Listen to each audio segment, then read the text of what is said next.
Hello students, here I am starting 15 minutes daily chemistry, which are very useful for JEE mains and NEET examination. Okay, so first of all, please subscribe my channel for more videos which are useful for the national-wide competitive examination. Okay, so here first topic is how to convert alkynes to alkenes. Okay, so here in this case it is a 2-butene. This is the different type of catalysts are there. So in this case here 2-butane on reaction with H2 nickel platinum palladium. These are the strong active catalysts. Okay, these are the more active catalysts. These are the active catalysts. That's why here this the alkyne is reduced to alkene and alkene is reduced to the alkane. So here it is an unstoppable reaction. The alkynes are completely reduced to alkanes. So here 2-butane is converted to N-butane by reacting with nickel platinum palladium. That means here in the presence of the nickel platinum palladium there is a complete reduction takes place. Okay, now here how to get the alkynes to alkenes by using some less reactive reagents we can get the alkenes from alkynes. Okay, so that first reagent is here actually here palladium is a more active catalyst. That's why here complete reduction takes place. Now here the reactivity of the palladium is decreased by adding barium sulfate or sulfur or quinoline. So quinoline means here there is a heterocyclic compound. Here by adding these compounds, the activity of the palladium is decreased. That is a poison palladium. Okay, deactivated palladium. In this case here, this alkyne is reduced to the only alkene. Okay, now here alkene can exhibit the cis-trans isomerism. So here in this case here, cis-2-butene is a major product. Okay, cis-2-butene is a major product because this is an adsorbed base reaction. So first of all here in this case it is a palladium. Okay, let us discuss here. This is the palladium. So here it is a deactivated palladium, of course. So on this palladium surface, first of all hydrogens are adsorbed. Now hydrogens are approaching the alkyne from the same phase. That's why we are getting the cis alkene in this reaction. Okay, and this reagent is known as a Lindlar catalyst. This reagent is known as a Lindlar catalyst. Okay, deactivated palladium that is. Okay, the reagent is known as a Lindlar catalyst. Now here nickel boride and H2. This nickel boride is known as a P2 catalyst. Okay, P2 catalyst. Here P means here phase. Here phase 2 catalyst. By using the phase 2 catalyst, here alkynes are reduced to alkenes.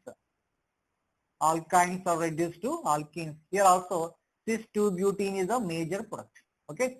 So here in this case we can say this alkyne is converted to alkene, that is especially cis-alkene. So this is a stereo-selective reaction. Generally here cis-2-butene and trans-2-butene are possible, but here only one stereoisomer selectively formed in a high percentage, higher the yield of this cis isomer.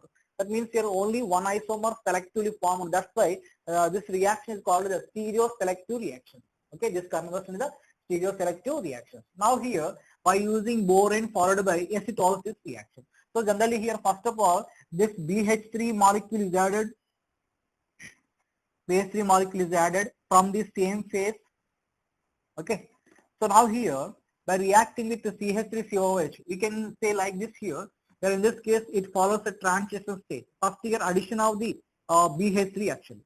So this hydrogen added to the one carbon, this BH3 added to the one carbon, breaking this pi bond, breaking this sigma bond. As a result, these two groups which are adding to the triple bonded carbon are on the same side, Now here on reaction with the acetic acid, that means here it is nothing but a hydroboration and acetylosis. So here a H, this BH2 replaced by this hydrogen, so that is a hydrogen. Okay. But suppose here in this reaction, if you take like you see this one, this is a CH3C triple bond CH3.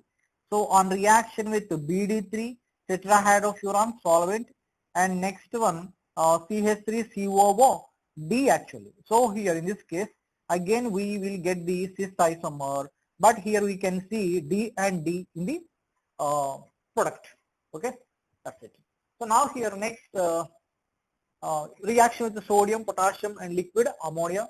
So here in this case, interestingly, we will get the trans isomer.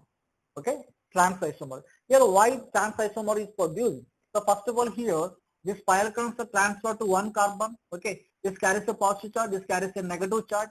Now here, this positively charged carbon gaining electron from the sodium, that becomes a radical actually. So here in this case here, the radical electron is on this side and this is a negative charge. By transfer of electrons, this carbon gaining electrons. So here nothing but 2 electrons. So now here, to overcome the electron repulsion, here this is arranged in a trans geometry. If these two are on the same side, here is single electron, here 2 electrons repel each other.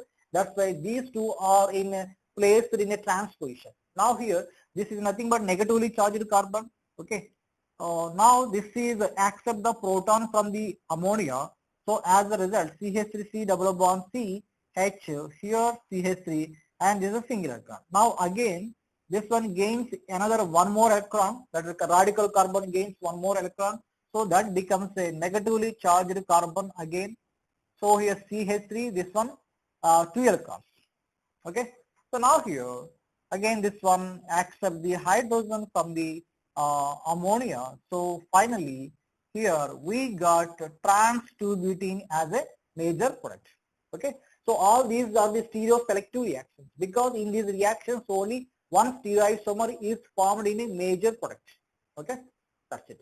Now for suppose if you take here, if you take sodium in a liquid ND3, then the product is CH3C double bond, here D, here D, here CH3 because here proton is coming from the ammonia. So that's why here in this case if you take ND3 we can see the deuterium atoms in a alkene actually. Okay. So these are all the control reduction reactions. These are all the control reactions. So it is based on the absorption process. This is based on the absorption process. But here in this case here different mechanism. Okay, this follows the ionic mechanism. This one also follows a slightly ionic mechanism. Okay, so but here in this case addition of the boron taking place through the formation of the, that means through the transition state. That means the transition state involves breaking and making of the bonds simultaneously. Okay, that's it. These are some reactions from alkynes to alkenes. Yeah. Here there are some limitations. Okay. So actually there is a one limitation with sodium liquid ammonia reaction.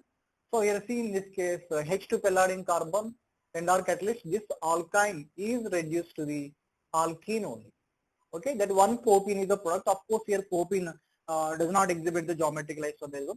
So next here nickel boron H2 P2 catalyst, here also same product, CH double bond CH2 partial reduction, partial hydrogenation reaction, and BH3 and acetic acid in this case also CH double bond CH2.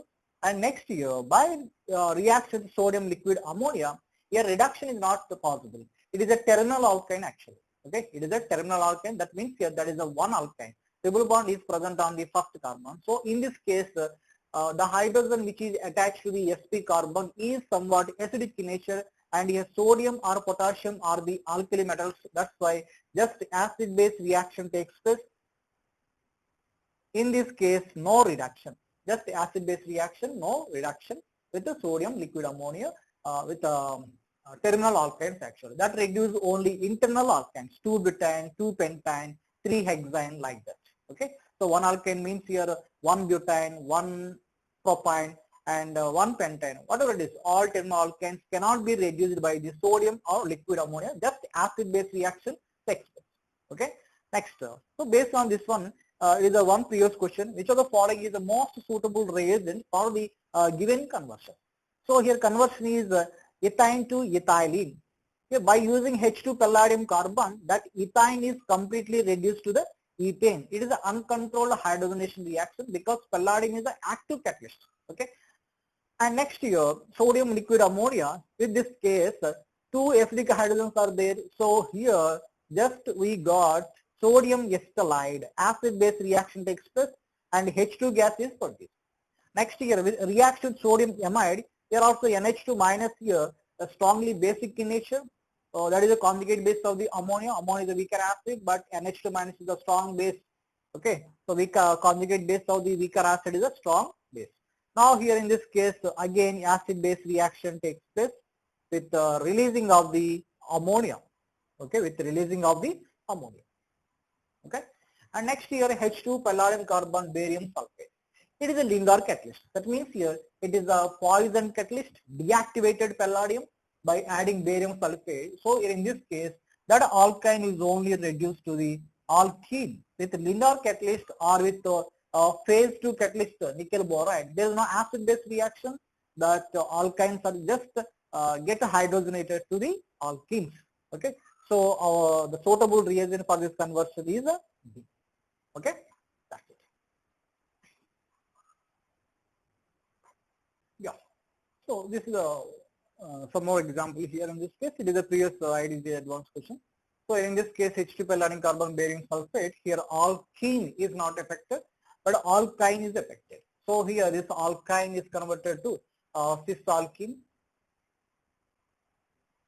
So that's it. So this is a methyl and this is a hydrogen. Here hydrogen on the same side. Okay, next here hydrogen, here hydrogen on the same side. So initially this is the optically active molecule. This is optically active molecule. Why optically active? This is the chiral carbon. Hydrogen, methyl, this is a double bonded group, this is a triple bonded group.